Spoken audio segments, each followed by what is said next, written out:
नमस्कार। विनय कर्ण YouTube channel पर अपने संपूर्ण मित्र के स्वागत है। जे मित्र सब विनय कर्ण यूट्यूब चैनल के सब्सक्राइब एखन धरि नहीं करने छी तो फटाफट विनय कर्ण यूट्यूब चैनल के सब्सक्राइब कल जाए और वीडियो के लाइक कल जाए, कमेंट कल जाए और शेयर सेहो कल जाए। तो संपूर्ण मित्र सब आग्रह करब, सबसे पहले अपने जब तक कतौ हैब, सुरक्षित हैब, सेफ हैब से हम सब आशा कऽ सकै छी।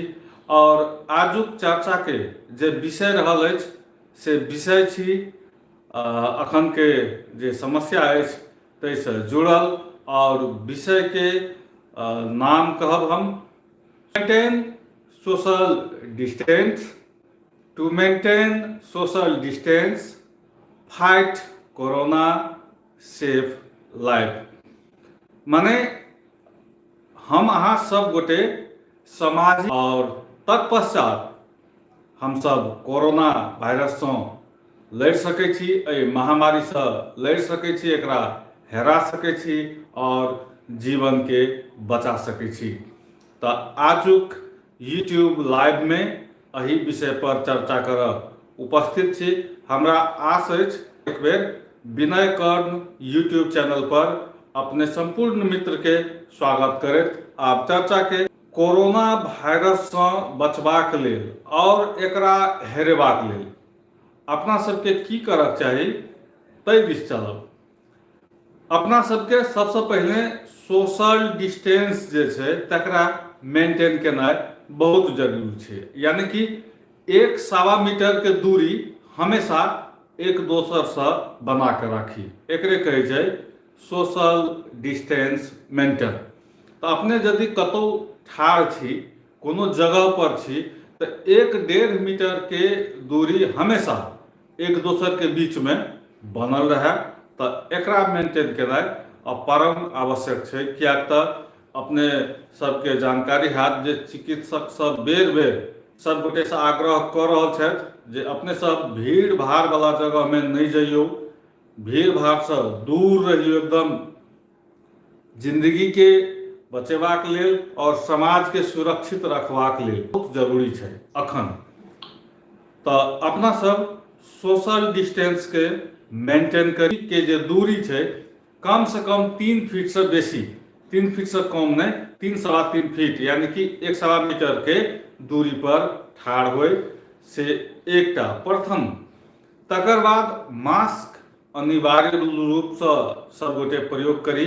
मास्क के प्रयोग एकदम अनिवार्य छै। तो एहि दिस कोनो किस्म के हाथ धोबी, सैनिटाइजर के प्रयोग करी। जँ सैनिटाइजर उपलब्ध नहीं छै तो साबुन पानी से अपने हाथ धो सकै छी। और हाथ धोबाक जे तरीका छै ओहि तरीका के अवश्य प्रयोग करी। जेना कि हाथ धोबाक लेल अपने सबके एकटा सामान्य तरीका हम कही, जतेक हम सब देख रहल छी, जेना चिकित्सक सबके सलाह अछि। सबसे पहले साबुन पानी लगा कर के काज करी। एहि तरह एना जे पूरे दुनू हाथ रगड़ा गेलै तकर बाद की करी तो अपने देखल जाओ ई जे आंगुर सबके जे दोग होइ छै तो एहिमे दुनू हाथ फंसा के एहि तरह जे छै से निश्चित अपने सब एना कर साफ करी। जे तरीका छै हाथ धोअ रहे एना कर हाथ के रगड़ कर साफ कर सकै छी। तहिना फिर एहि हाथ लऽ कऽ अहू हाथ के एही तरह रगड़ के साफ कर सकै छी। राखी और नह जो कनिक नमहर है तो एकरा रगड़ के कम से कम हाथ क्लीन भ जेतै और एहिमे जे किछु कीटाणु वायरस हेतै ओ नष्ट भ जेतै। तो एकटा इसके हमेशा मेंटेन करी।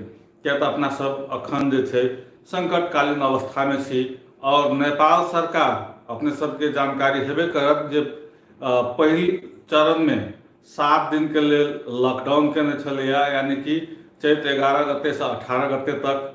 आब वो लॉकडाउन फिर नेपाल सरकार बढ़ा देलकैया। तो एहि लॉकडाउन के पूर्णतया पालन करी से सब गोटे से अनुरोध। ई लॉकडाउन जे छै से हमरे अहाँ के जीवन सुरक्षा के लेल छै। एहि चीज के सब गोटे मनन करी आ महसूस करी। आब सैनिटाइजर उपलब्ध जो हुए तो निश्चित रूप में सैनिटाइजर के प्रयोग करी। और महत्वपूर्ण बात जे अखन सब गोटे लगभग लगभग मोबाइल के प्रयोग करता छथि और स्क्रीन टच मोबाइल जे पर संयो बेर आंगुर पड़े छै और हाथ दोसरो दोसरो चीज सब पर पड़ैत रहे छै। कनि सैनिटाइजर लऽ कऽ मोबाइल के सेहो एक आध बेर साफ कैल करी। और मास्क जिनका नहीं है अथवा साफ कपड़ा नहीं है हुनका यदि छींक लागे तो कम से कम एक साधारण उपाय जे छींकैत काल में अपने एहि तरह एना कऽ केहूनी लऽ कऽ देख रहल छी अपने एना कऽ केहूनी लऽ कऽ नाक मुँह झाँपि कऽ अपने सेहो छींक सकै छी जे किछु सुरक्षित छै। और निश्चित रूप से अखन के ई राष्ट्रीय संकट के घड़ी जे छै एहि राष्ट्रीय संकट के घड़ी में सब गोटे के एकजुट रहनाइ जरूरी छै। तो निश्चित रूप में कोरोना वायरस के प्रभाव से जे विश्व में अखन महामारी फैलल छै तो एहिसँ बचबाक लेल जे उपाय सब चिकित्सक सब कहै छथि ओकरा सब गोटे मनन करू और सबसँ नीक उपाय जे छै ओ पालना करी। तो एहिसँ बढ़ि कऽ कोनो दोसर उपाय नहीं छै। तो ताहि दिस सब गोटे ध्यान दी और सब गोटे एकरा मनन करी। बहुतो ठाम एहन देखल गेलैया जे सुरक्षाकर्मी जे सोशल डिस्टेंस मेंटेन कराबक लेल तत्पर छथि, लॉकडाउन के सफल बनेबाक लेल तत्पर छथि, तो बहुतो लोग सुरक्षाकर्मियों से जे छै से मुँह लगाबक के काज सब केलनि जे कि एकदम गलत छै। एहि दुआरे कि एहि घड़ी में हम अहाँ एतेक संवेदनशील भऽ कऽ सोची जँ एक आदमी इन्फेक्टेड होइ छै तऽ ओहिसँ कईयों आदमी के ओ कोरोना के वायरस ट्रांसफर करे छै। ई बहुत डेंजर स्थिति छै। ताहि दुआरे एहि सब चीज के सब गोटे सोची और मनन करी। तत्पश्चात अपने के टोल समाज गाम में जँ बाहर से विदेश से केओ अबै छै तो निश्चित रूप में ओहन व्यक्ति के अपने जांच करे वा ओहन व्यक्ति के चिकित्सक के संपर्क में जरूर पठायल जाए ताकि वो निश्चिंत भऽ जेता जे हमरा पॉजिटिव अइ कोरोना कि नहीं है। नहीं तन की होइ छै अखन नेपाल के जे अवस्था छै अखन 5 गोटे जे रोगी नेपाल घोषणा केलकै टेको अस्पताल तो सब लगभग लगभग विदेशी के सेरो फेरो में संपर्क में एलाह छै। तो हमरा सबके एहि प्रति सजग भेनाइ बहुत जरूरी छै। एकरा एतेक हल्का से नहीं ली, एकदम संवेदन और जे बेर बेर हम दोहरा रहल छी, बेर बेर अनुरोध कर रहल छी जे to maintain social distance, fight corona and save life. Social distance के मेंटेन करू, ओकरा बाद अपना सब कोरोना से लड़ऽ में सक्षम रहबै, हरेबै कोरोना के और जिंदगी के जरूर बचेबै। अखन बहुत बाहर निकले छै तो बिना कोनो काज के जबरदस्ती बलजोरी समाजक दुश्मन के रूप में वही आदमी के देखल जा रहल छै।